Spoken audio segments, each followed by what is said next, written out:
किसी के बाप की औकात नहीं है, यही शब्द यूज कर रहा हूं, कान खोल के सुन ले सारे।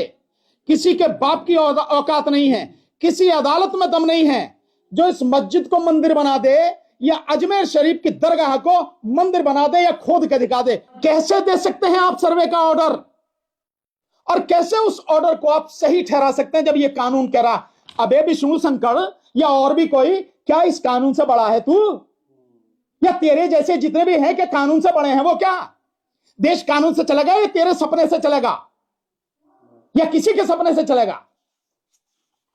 हर कोई आके खड़ा हो जाता।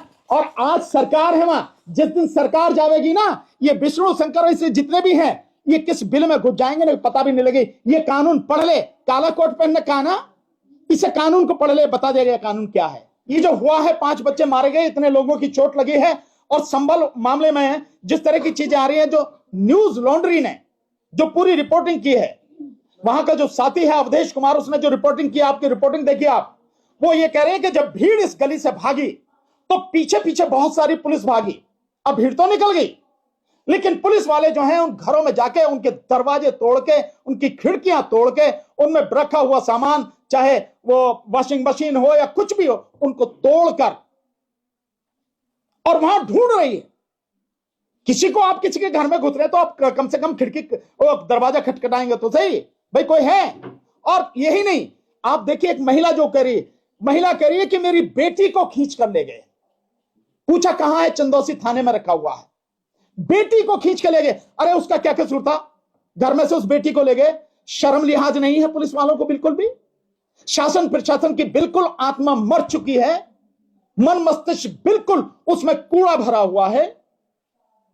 एक बेटी को ले गए, और वो कह रही कि उस औरत को भी ले जा रहे थे, लेकिन उसका बच्चा छोटा था तो उसको छोड़ के भाई इसे रहने दो, इसका बच्चा छोटा है। मतलब इस कदर बेशर्मी, उनका क्या कसूर है, ये पुलिस वाले कह रहे हैं। और जो एक लड़का हॉस्पिटल में भर्ती है, वो कह रहा कि हमें ये कहा कि तुम्हें बचने का यही है। पुलिस वाले ये क्या कहेंगे उनको धमकी देके कि तुम्हारे बचने का यही है कि 10-10 लोगों के नाम बताओ और कंप्लेंट तुम्हारी तरफ से होगी, तुम्हारी तरफ से कंप्लेंट होगी। यानी फर्जी कंप्लेंट करा रहे हो। और जब एसएसपी से वो पूछ रहा तो एसएसपी कह रहा कि 7 एफआईआर हुई है। अरे घटना एक है तो 7 एफआईआर कैसे होंगी भाई? और उसमें ये मजेदार बात बता रहा कि 4 एफआईआर जो हैं वो लोगों की तरफ से हैं और 3 एफआईआर पुलिस की तरफ से हैं। और एक और आपने देखा होगा उसी वीडियो में एक बात है कि जो जिस शाही मस्जिद पर झगड़ा हुआ है, एक लड़के को गोली वहां नहीं मारी गई, एक लड़के को दूसरी जगह मारी गई है। कैसे मारी गई? दूसरी जगह झगड़ा तो वहां हो रहा था। क्या ये सारे सवाल नहीं है? क्या ये गंभीर सवाल नहीं है? लोगों को जिस तरह से मारा गया है, जिस तरह से सारी चीजें हुई हैं, और पुलिस वालों को भी चोट लगी, ये घटना जिसके लिए कलेक्टर, एसएसपी, ये सारे लोग जो, और सबसे ज्यादा जिम्मेदार वो अदालत जिसने आदेश किया सर्वे का। लेकिन अब कोर्ट में तो कहा जा रहा है कि जो एएसआई है, एएसआई के अनुसार तो उस जामा मस्जिद में एएसआई के अंडर आता है, तो उसमें कुछ कंस्ट्रक्शन या कुछ मॉडिफाई नहीं कर सकते, लेकिन उसमें मॉडिफिकेशन है। मॉडिफिकेशन की बात ही नहीं है भाई।